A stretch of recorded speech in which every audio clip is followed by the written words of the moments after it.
Hello South Africa. Sex workers murdered, South Africa must decriminalise the trade. The decomposed bodies of 6 women, 4 of whom were identified as sex workers, were recently discovered at a panel beating factory in Johannesburg.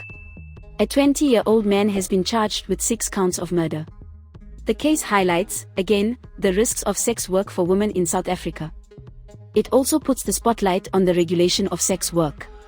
As a commissioner for the Commission for Gender Equality, I was involved in drafting its 2013 position paper on sex work, decriminalising sex work in South Africa. There are different ways of regulating sex work.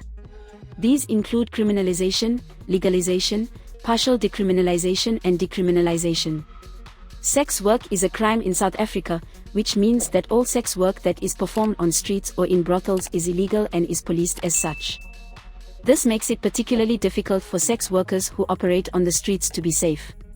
They fear being arrested by police, often forcing them into unsafe spaces where clients are free to abuse them. They are also vulnerable to police abuse. Like the Commission for Gender Equality, I also support decriminalisation. That would, among other things, mitigate some of the risks that sex workers face because of their work being deemed a crime in the country. They are exposed to physical violence, the risk of contracting sexually transmitted diseases, unintended pregnancies, police abuse, mental anguish and even death. Decriminalisation means that sex workers can choose where to work, and they won't have to fear arrest, police harassment and stigmatization.